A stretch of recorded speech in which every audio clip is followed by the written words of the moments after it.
Bener deh, di dalam bernegara paling empet kalau pejabat negaranya hanya memfokuskan ekonomi doang otaknya. Namun hasilnya malah berantakan, ekonominya turun. Terlepas dari kenyataan ekonomi yang turun, banyak pendapat yang menyatakan bahwa saat ini masalah di Indonesia bukan ekonomi, tetapi karena rendahnya trust atau kepercayaan sesama anak bangsa. Mengapa hal itu terjadi? Karena lemahnya panji negara yang namanya Hankam, pertahanan dan keamanan. Sangat difahami karena saat ini banyak pejabat negara yang memang tidak pernah mengikuti bela negara Lemhanas atau memiliki pengetahuan bela negara lainnya atau mungkin sudah lupa pelajaran P4 dulu. Misalnya kita mengatakan bahwa hati-hati mendekatkan Indonesia dengan komunis Tiongkok. Kita tidak mengatakan tidak boleh berbisnis dengan Tiongkok, tetapi hati-hati. Hati-hati karena kita tahu bahwa Tiongkok menjalankan strategi ofensif yaitu kolonialisasi 5.0. Dengan mengingatkan hal seperti ini, lalu kita dibilang anti pemerintah. Kok gitu ya melihatnya? Kalau anti pemerintah kategorinya cuma bisa nyinyir dan tidak memberi solusi. Sementara kita lengkap alasannya mengatakan hati-hati itu kenapa? Dengan Tiongkok itu harus hati-hati kenapa? Dan membuktikan bahwa Tiongkok menjalankan kolonialisasi 5.0. Mau bukti? Berapa kali kita mengatakan bahwa nation interest sebuah negara bisa menjadi nation threat negara lainnya. Kalau yang kelola negara paham apa itu strategi geopolitik negara lainnya. Misalnya Tiongkok yang punya nation interest untuk menghidupi 1,5 miliar penduduknya. Telur ayam satu hari mereka butuh berapa ton? Bahan bakar minyak BBM mereka butuh 10 juta barel per harinya. Gas, beras, minyak goreng, berapa ton per harinya mereka butuhkan. Sebagai negara produsen, mereka juga memerlukan bahan baku industri yang berkelanjutan.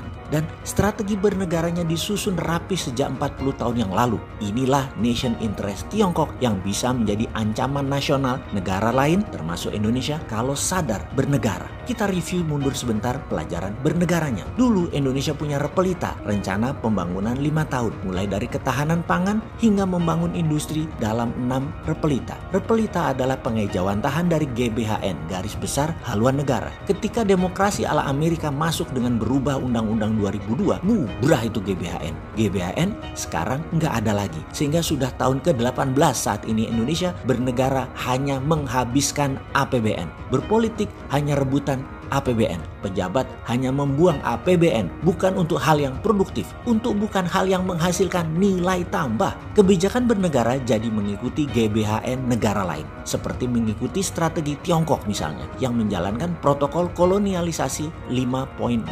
Kita buktikan, kita mengingatkan strategi close loop-nya turis Tiongkok di Bali. Pertama, beli hotel penginapan mulai dari kelas melati sampai bintang 5. Lalu beli restoran, lalu beli toko oleh-oleh, lalu atur biro perjalanan di Bali dengan kendaraan bis, penterjemah, lalu bekerja sama dengan beberapa toko, kafe, dan restoran untuk menerima pembayaran. Ketika pesawat mendarat di Bali, para turis tersebut dijemput bis, dibawa ke hotel milik mereka, lalu makan di resto milik mereka, lalu menonton tari kecak ke tempat wisata, balik lagi makan di resto lain lagi milik mereka juga. Terus berhari-hari begitu, kemudian pulangnya beli oleh-oleh di toko mereka, sampai balik ke pesawat lagi, semua dikawal dengan ketat. Apa yang Bali dapat? Tidak lebih 20% dari fulus Tiongkok ditambah tokai dan kencingnya Tiongkok tadi di Bali. Uang semua menggunakan Alipay, WeChat Pay, dan uang digital e-renminbi, apapun itu, muter semua di dalam sistem keuangan Tiongkok. Itulah salah satu bukti kolonialisasi 5.0. Mau kita teruskan lagi? Kemudian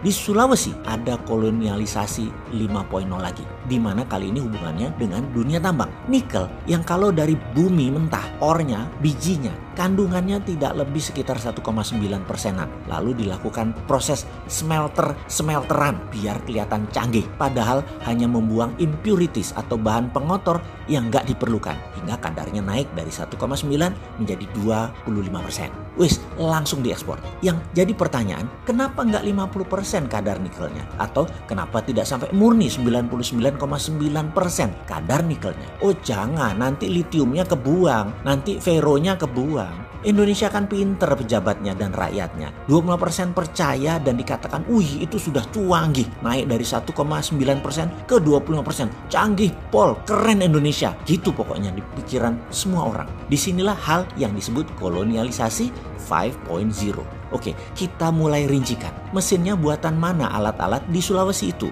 Modalnya dari mana? Tenaga kerjanya dari mana? Mata uangnya apa? Lalu hasilnya nikel 25% tadi dibayar ke Indonesia pakai yuan. Semuanya milik Tiongkok. Hore, yuan sekarang sudah jadi devisa negara. Pinter ya? Ini terobosan baru.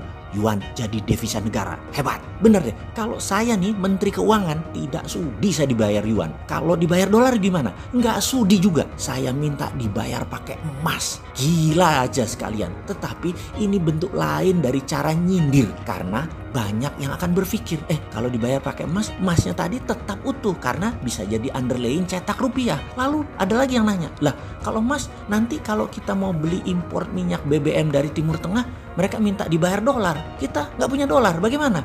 Nah, ini logika yang benar. Kita nggak punya dolar buat beli BBM. Begini bos, yang lebih geblek adalah saat ini dolar nggak ada, malah yuan adanya. Itu Saudi dibayar emas lebih mau kali daripada dibayar yuan. Jadi, begitu cadangan devisa Indonesia yuan, itu namanya Indonesia jadi provinsinya Tiongkok. Dan itu kolonialisasi 5.0. Paham? Itu aja kok dibilang kita anti pemerintah. Kita ini wong bodoh ngaku pinter. Itu lebih pas.